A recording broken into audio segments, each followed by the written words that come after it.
Okay, hello everyone. Today is Tuesday, May 9th, 2023. This is a meeting of the SIG Network Policy API subgroup to SIG Network. This is a CNCF sponsored meeting, so please be nice to each other and use good language, and let's try and have a productive one today. I see some new faces in the chat. Blas or Alex, do y'all want to give kind of a intro to yourselves or a brief overview of why you're here? You don't have to if you don't want to, but we try to do that with new folks. No, it's okay, guys. Is it me? How about we go with Alex first, and then we'll go to Blas. Yeah, all right.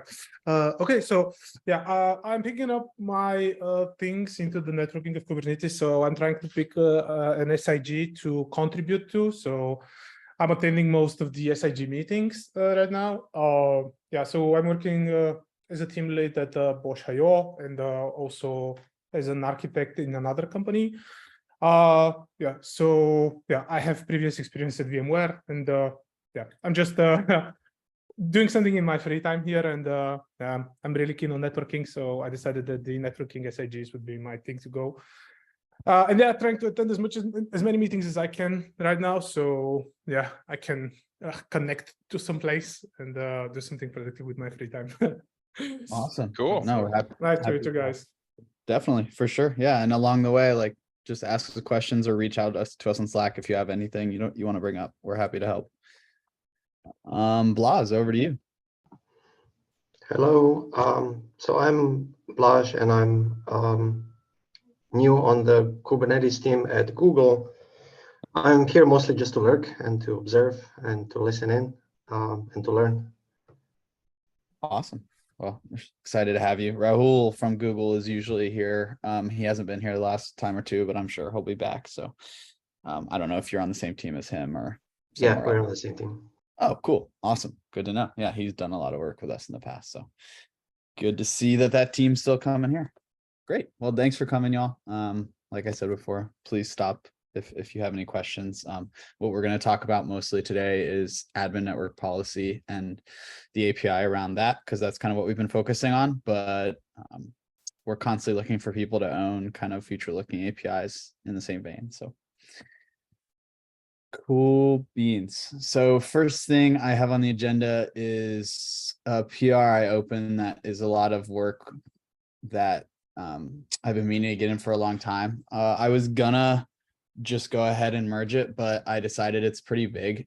Specifically, it kind of refactors our website to be generic to like just network policy APIs in general, not specifically admin network policy or any other thing we're going to be working on. So I'm just looking for a review on that. It's also adds some versioning docs based off of what Gateway API does. The one main difference being we aren't yet adding like basically stable and experimental branches. We only have one branch for now. If we get to the point where we feel like we're mature enough to start doing that, happy to add it back. So if we could get an LGTM on that, sometime this week, I think it'll open us up to actually cut an official 0.1.0 release of what we have so far. And so then we can kind of soldier on ahead to working forward from there. Any questions Sounds about good. that? Immediate comments?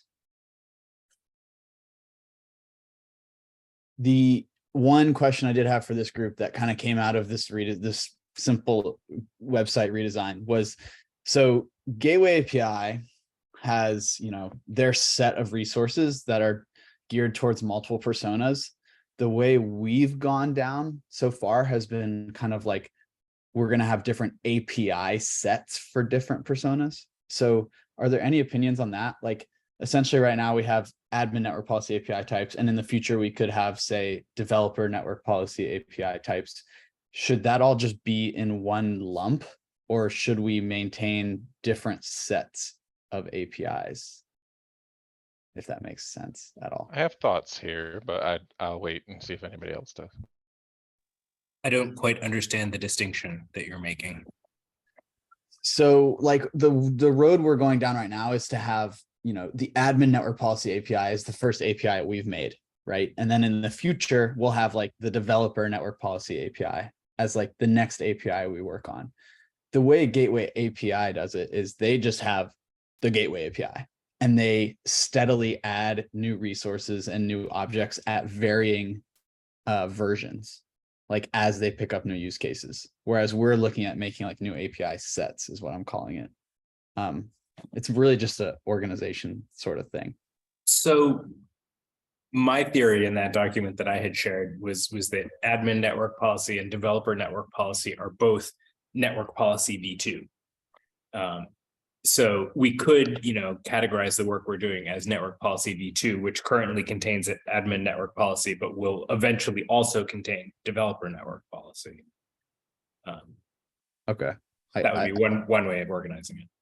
Yeah, it just came up because like just in how we've organized everything so far, it wasn't like that. But I do think it would be easier to not have to like have API sets the more I started looking at it. But Shane, what were you thinking too? Yeah, that's kind of what I was thinking. Like, if you don't have a good reason, you might just end up with a bunch of extra fiddling that you have to do. But Okay. also I don't know that this really applies to network policy, but this is more of a general thing. It's not specific to like developer and admin network policy, because I think that, those are pretty clear, but we have the role orientation, which we kind of assign roles to certain APIs. And yet there are situations that are kind of starting to grow where it's not always entirely clear what role would be responsible for something. Policies, for instance, it's not always 100% clear. So just keep that in mind as you like think about the distinction between roles and stuff like that, that there may be some blurred lines later on. Right. I think for us, like right now, they're really clear cut, right? We're looking at the admin versus the developer. Yeah, kind of, those and two are also- definitely fairly clear right now. Right. But I totally see how they could start overlapping. Surya, you have your hand up. Yeah, my question was actually around that, right? Like if we were to look at it like a single API with many personas, how would that look like?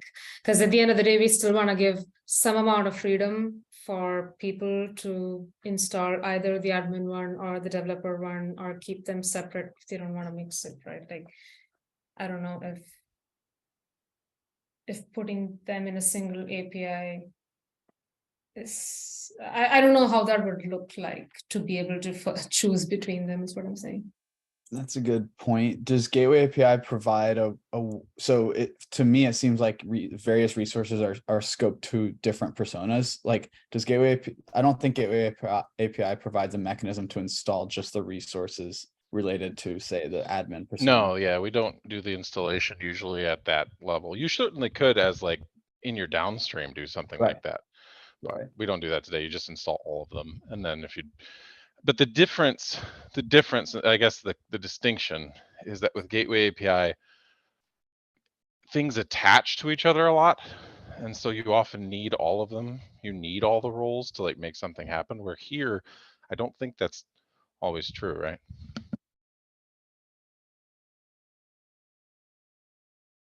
Like, sorry, to be more Right. specific, No, I you see have what to you're attach a route to a gateway. So in a gateway to a gateway class. So all the roles, infrastructure provider for the gateway class, like admin for the gateway, and then like developers for the routes, like they all kind of are connected really well. And sometimes it's hard to say that you could actually meaningfully do Gateway API without having all those roles covered. Right. No, I think it is a little different, right? In this case, like the admin has a very clear cut set of use cases they want to tackle with admin network policy and baseline admin network policy, but and it can function standalone. So I think like what makes the most sense is I'll go based on Shane and Dan's recommendations and change this. Right now, I explicitly said like we refer to APIs in plural because this project will eventually house multiple sets of APIs. I'm just going to make it will house multiple resources with different user scopes. And also with Surya's recommendation, I think it might make sense for us to actually provide a way to just install like specific persona APIs from upstream. So instead of like collapsing all our CRDs into a YAML for folks to digest, we'll have like a admin policy YAML and then like a developer policy YAML, etc. Does that sound like a good direction? Not strongly opposed. You'll probably see like an organic way of how these things, how to actually ship these things and distribute them kind of Yep. show up later. Yeah, I agree. And really it's based on Surya's and Yang's feedback because they're the ones actually, you know, digesting and implementing this right now, real time. So Yeah, and there you go.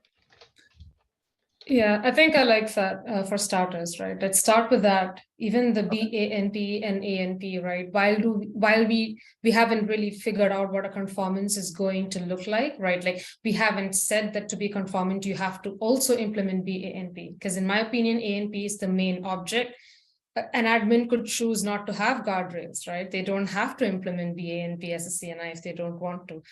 I don't know if that means they're not conformant for ANP. You see my point? Like mixing all of those APIs as one and making all the CNIs implement everything might not be something we want to force. But I think for starters, we can start with the documentation and go from there. okay. Sounds good. The other main thing here was I did add a note on implementations, just linking to Cilium's and Calico's tracking issue and the actual PRs in Oven Kubernetes and Antria. So that should be a good place for folks to see what's going on. Yeah, so I have some to-dos then based on this conversation. I'll try to get to that today, and it should make it a lot easier for users in the future. But if anyone wants to review, please do. Just give me some time after the meeting to get it all together.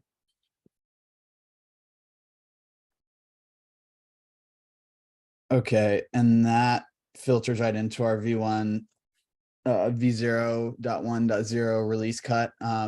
You know, this is our first quote unquote official actual release that we're going to actually have a tag and a payload and everything. So last time we had gotten loose agreement that there wasn't anything else we needed to get in before that. I'm hoping that loose agreement's still here. If it's not, please comment on this PR and we can work it out there.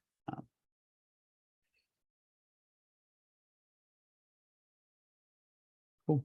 Yeah, that's a big first step, and I think it'll allow us to, you know, iterate towards alpha 2 or beta, you know, as we start adding more use cases. So rolling into use cases, the last three, I think kind of the last three bullets I have here anyway, go together in a way. Dan's tenancy documentation, which is kind of starting to explore like what if we want to change how tenancy is defined for new versions of our API, of the admin network policy API. Kind of going in line with Surya's story she's added for egress control for admin network policy. It all kind of files into how do we want to organize, you know, future use cases that come down the pipe. I think we've been leaning towards kind of copying again what Gateway API does with GEPs, Gateway API enhancement proposals, and doing something like that for here. Do folks have any opinions there? That sounds fine, but the naming. The naming is going to be fun because I think Surya at one point joked that it could be a NEP, but yeah, it could be a sounds NEP. A little weird. It does sound a little weird, but I care less about the naming. I can leave that up to whoever's actually putting the documentation around it. It's more just like we need a short blurb on like, you're someone who wants to see a new use case developed. Like, this is what you do. You open a NEP, you describe the use case, and then we can, you know, merge the NEP and then go into API. Is that how it works in Gateway API? Like, is it a GEP, basically a new use case, and then you do design after the GEP's merged, API design, or is it all kind of in one? It's part of it, but we have a process. So GEPs are meant to be, and I think this goes back to the kind of original spirit of KEP, which doesn't really occur much anymore, where it's supposed to be an iterative document and it's reasonable to have just the what and the why with no how in the first iteration. We often encourage that. So like somebody comes in and says they want to do a thing, we usually tell them, okay, start with a TLDR, which is like the summary, and then goals and non-goals, which are in KEP. GEP is like KEP in some ways, but don't do anything but that.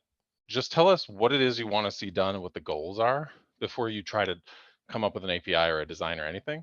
And that's usually a good way to get started. And then it's usually several PRs until it's finally into, it's actually shipped and everybody's using it. And we have Yep. statuses along the way. So there's provisional and prototyping, which is actually a recently added extension of provisional, that for people who prefer to do prototyping as part of their research, you can kind of just say, hey, there's a prototype available, but we're still in the provisional stage. So that you can kind of indicate that.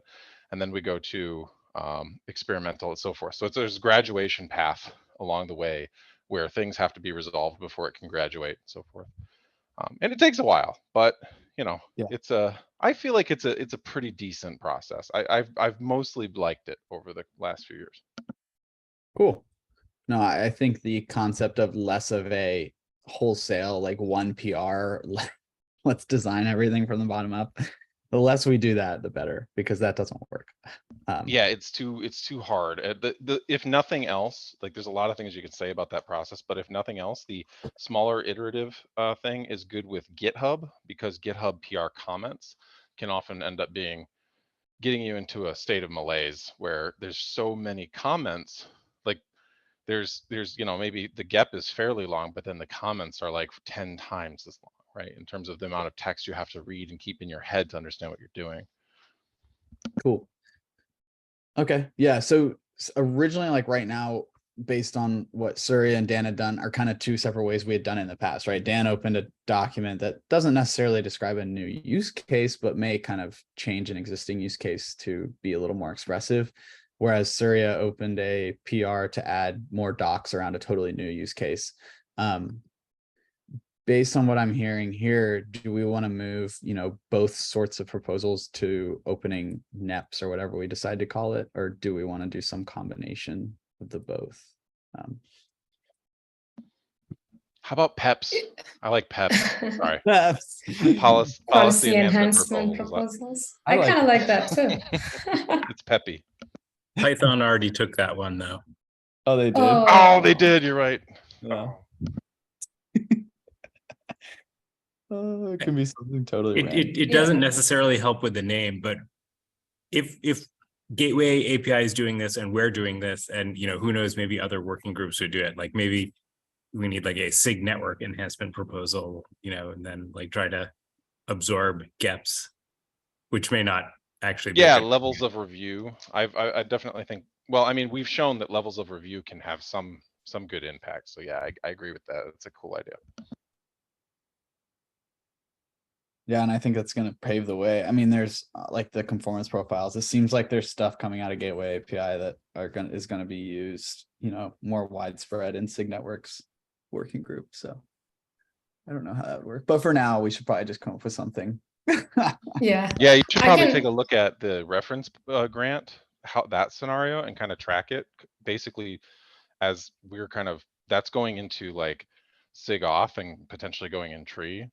So if you have things eventually that would go down that path, like you might just want to know that that's there and kind of be aware, because I think we're kind of breaking ground for that process. Yeah, that's a good point, right? Especially when objects start to span SIGs, which we know will happen, most definitely happen with policy at some point. So, okay. Yeah, I can start to write some documentation for the PEP or whatever we're going to call it, as I do the enhancement thing for the egress. But the one question I had is, do we want to completely shut down the initial use case proposal thing? Like, I think we could tone down on it being super rigorous, but get the use cases at least sorted out, right? Like the process was good because we were able to reiterate and figure out that, okay, this is a valid use case we want to do. And then we get that ACK before we actually waste time writing the whole PEP thing. Like, hold on. So I don't want to duplicate folks' effort. I think if we do the PEP right, like this should literally be the first PR for a PEP. It should be, we could even use this same schema you've used here, Surya. I think it should be like this short, right? It should be, do we agree on this or do we not? If we agree on it, we plus one, we go ahead and merge it. And then there's no other overhead for the developer, and we can develop it in future PRs. That's my opinion Okay. on. I don't know. Yeah, if I think that works for me. So do I just modify the same thing now to add what the API changes would be, or do I change No, I'm this saying format? you don't even need to modify the API changes. I say we get some docs together on whatever this new enhancement process is going to be, and then you Okay. just convert this exact stuff you've already have here to that. I see. Whether Got it's it. adding Okay. like a new header and a progress field, without adding anything else. And we've already agreed on these use cases, you know what I mean? And then we Yeah, can I see. merge it. And then in follow-up work, we can add API design, we can add where we are with implementation, et cetera, et cetera. Okay, I think that works for me. So maybe we just go ahead and merge this if we have agreement here, and then I can start a new PR with the documentation and other stuff. I don't want to keep delaying this one. Yeah, the two folks, Dan and Yang, have been reviewing it. Dan, do you think this is ready to go in, or does it still need some more review? I haven't looked at it recently, so I will do that. Okay, cool. I haven't taken a super tight look at it because I saw you and Yang on it, so I need to do it as well. Sweet, yeah, that sounds good to me, Surya. I'm fine with merging it for now and then getting kind of our infrastructure set up to actually do it properly in the future, or do it in a standardized way. But the easier we make it to open one of these PEPs or GEPs or anything, the better, right? Like it should be the same amount of work where you just have to describe the base of the user story and, you know, give a summary and description. Yeah, I agree with you.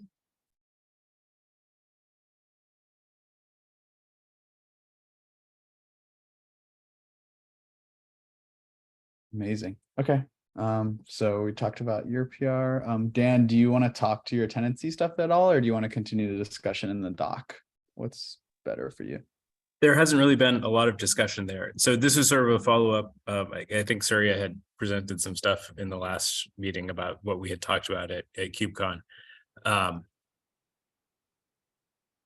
Basically, the fact that the way we define tenancy right now is just way too powerful and lets you do anything and is probably going to be terrible to implement. And one thing that we had talked about, I don't know if Surya had mentioned it, was maybe we should just pull tenants out of V1 Alpha 1 so that we can think about it some more and don't, you know, start out with something that turns out to be bad later. Cool. Yeah, no, I think it's something we need to reanalyze. So we'll continue the discussion in this doc. I'll give it another review. And Just I think, yeah, I had mentioned it in the previous meeting, but I think Andrew and Yang, you guys wanted to keep same labels and not same labels in V1 Alpha 1, right? oh, in V1 Alpha 1. Yeah, Dan saying like before the cut, since there's confusion around it, like he's saying like, well, just remove it. And well, I had the same opinion actually. We talked about it at KubeCon and we were like, yeah, the tenancy is not well defined yet, right? And we need to reiterate on it. So does it really make sense to go ahead with same and not same only to remove it in the V2 version, right? So the only reason I would hesitate against removing it is because, you know, that was like one of the core use cases we had defined in the original KEP, right? And if we did remove it, we essentially aren't, I guess you could still express that use case. It would just be a lot more verbose. I don't see a huge negative to even doing a V1 Alpha 2 if we have to and removing it there. But I would like to go ahead and get a cut, right? So if we think, if you all are saying we can kind of just remove this and cut and move on, that's fine. And you know, get a tenancy solution created sometime in the next couple months. Like, I guess that would be all right, but I don't know. Part of me thinks we should just cut what we have, and then if we need to remove it, it's not that big of a deal. But we could also, you know, add warnings saying that this part of the API is especially in flux. True. And you just mean in a comment in the API itself? Yeah. Yeah, I would lean towards that for sure. Cool. Yeah, that works for me as well. I think it's just going to be really important that we start having more of these release cuts so that we can really easily and systematically do a diff, right? And compare like what we had to where we're going, right? And not having the cut makes that a lot harder.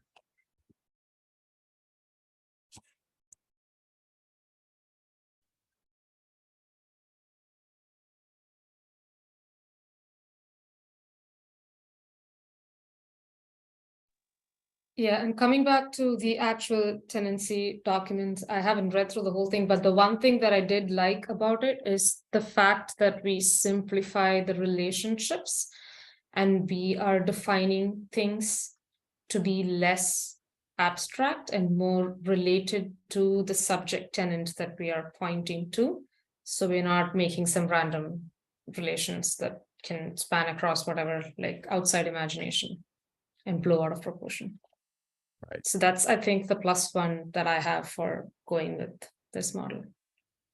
But I think Yan has started implementing same and not same labels, and he also wanted to take a look and give some suggestions probably. So Right. And that's another pro to just doing a cut, because he can say, you know, we're supporting this release, and then we can you know, have a steady state there, right? Where we can say these implementations are done, they're supporting this release, and we're working on the next one.